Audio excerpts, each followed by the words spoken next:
we are back with Coffee Time. I do have to, I'm just going to put it out there for this episode. I do have a little bit of a cold still, so if I am coughing, I very much do apologize. I'm good. I'm at the tail end. Yeah, no, you're good. We're here on the couch. It's coffee time, and he's drinking tea again. As usual. And it's just problematic, but I'm still looking for a replacement. It's a superior beverage, so I mean, That's not why, true. why would I stop? That's not true. Okay, anyway, we're going to be talking about The Gentleman. Oh crap, we have to like sum this movie up. Yeah, it's hard to kind of. I think I could do it. Do you want me to try? Yeah, I mean, go for it. Okay. This movie is Hugh Grant telling Charlie Hunnam the story of Matthew McConaughey, who owns a marijuana farm, who wants to sell it, and now that people knows he wants to sell it, people are trying to take advantage of him so they can get the farm for cheap. I think. And Colin Farrell is sometimes in the movie. Sometimes. I think you summed it up perfectly, and those were kind of like really the main characters there. And there's a lot of side characters going on that just weren't as important, I think. But that's a great summary of what happened there. So. Can I tell my quick story with this movie? Yeah, go for it. So we bought our tickets, and then we went to the wrong theater. Yeah. And we had to hustle ass across Philadelphia to get to the right theater just in time to make the end trailer and to see this movie. As I was watching this movie is when I first got this cold I have. I got a migraine. The theater was 1,000 degrees, and the screen was really small. So there was just nothing benefiting this movie for me. So the review we are doing, take it, we just really had a bad experience. I will do my best to try and separate that from the movie, but I want to rewatch this movie. I was definitely in the perfect mindset to watch this. So I guess my thoughts are kind of clear what I felt about the movie, but yeah, you were pretty miserable that day. Yeah, so. that was not a fun day. But we still saw it, and this movie is directed by Guy Ritchie, who I love. The Sherlock Holmes movies, I know you have not seen, I'm a huge fan of. The two he's done, and I'm sad he's not doing the third one, but I'm just happy there's going to be a third one. Right. And like you told me, Guy Ritchie is that has those cool action scenes, and I think that's a plus that I would give this movie to start off, that a lot of the action scenes were fun to watch. They were creative and amusing, that they weren't just completely over the top kind of what you'd expect out of like your typical action movie. They were the interesting parts of the movie that I really enjoyed. I'm not going to get to my negatives yet, because that is 100% one of my negatives. The real positive I have about this movie is Guy Ritchie, I guess. His style just works well with gangster movies. To have this cast, to tell this story, it's just unique. It's just a very different, unique movie that is kind of fun that it got put out in January, because it's not a movie you would expect for January. It's kind of like, oh, the summer movie that it's going to be fun to see. No, January rolls around, you're like, all right, time to see some bad horror movies, and then you get this. You're like, oh, this is kind of refreshing and cool. Yeah, I think the idea was definitely something that was cool. Someone recounting a story of like a marijuana boss's, shortcomings and everything. Not only recounting a story, writing a screenplay about the story, and then trying to sell the screenplay in the movie. Yeah, I think that was a very, very funny fourth wall kind of thing they were playing, and it was a great idea. I think a lot of the times it would detract from the actual story, so you'd be cutting to this guy reading a script, which just wasn't as entertaining. The idea was there, and I thought it was going to be super cool to watch that, but the way they kind of cut it up, it didn't end up being as successful as I would have hoped. Yeah, we can get into our negatives now, because that's about where my positives end. I can agree. The first 20 minutes of this movie needed exposition.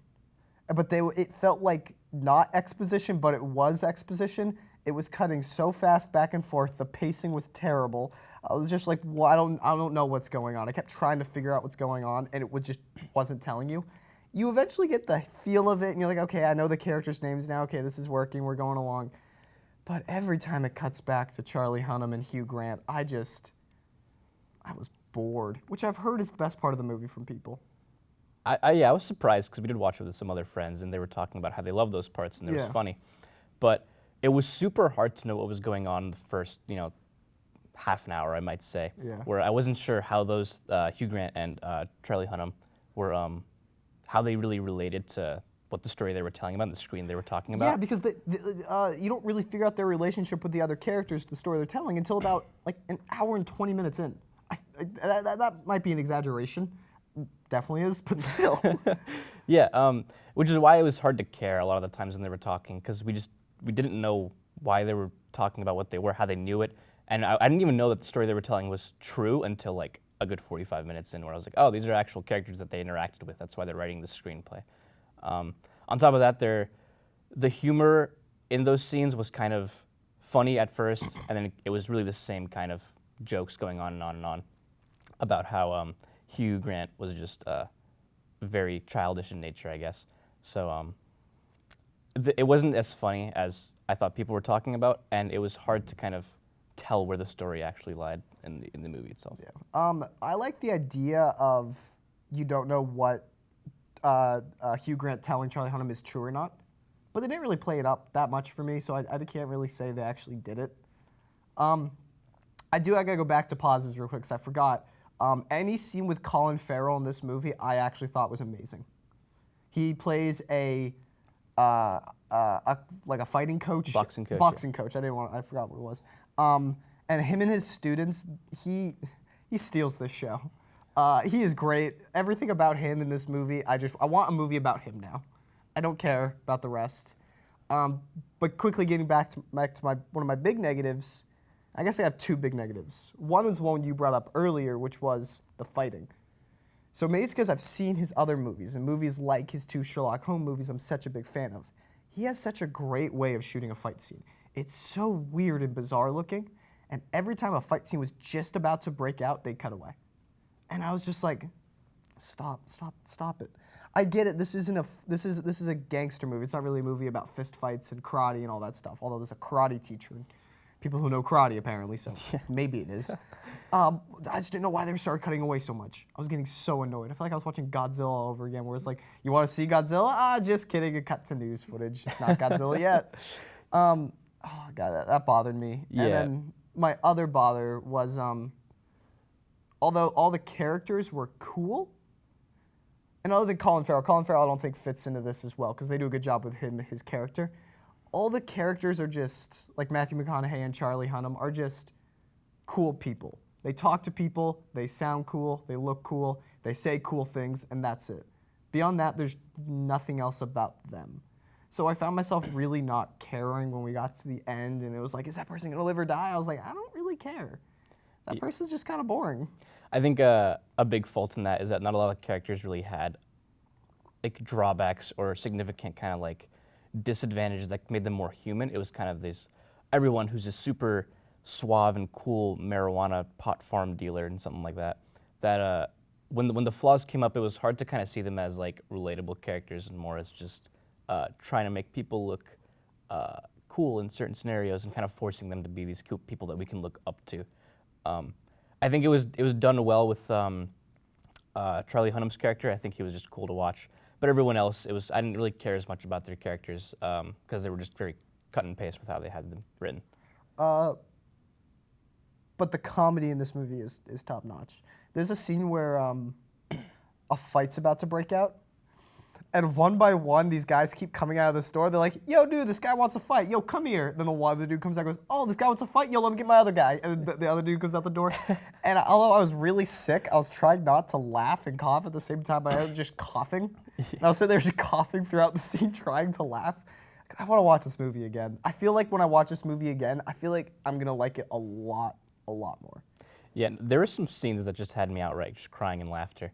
They weren't as consistent. They weren't as spread out in the movie, but there were a few scenes where it was just actually some of the funniest things I've seen. Yeah. And if a lot more of the movie was like that, it would have been one of my favorite comedies. I agree. Yeah. I feel like the movie tried to take itself almost too seriously, but then not serious enough in some scenes. So you're like, oh, what are we doing here? And yeah, that's a great way of saying it, because on top of that, the weird cutting back to the script reading and everything like that made it just really weirdly paced that you didn't know how to take scenes and just kind of, you lose interest. Yeah, no, I agree. What would you give this out of 10? Out of 10, I'd give it, I'll say like 3.5. Maybe. I just get you're so much harder of a judge than I am. I would probably. I don't know. I'm gonna go 5 or 6. It's positive for me because I want to rewatch it. I want to rewatch it when I'm not like dying ill. And want to see how I like it. I might still have the same flaws. This movie might be like, oh man, you know what? This movie's so much better now that I know what it is. Yeah.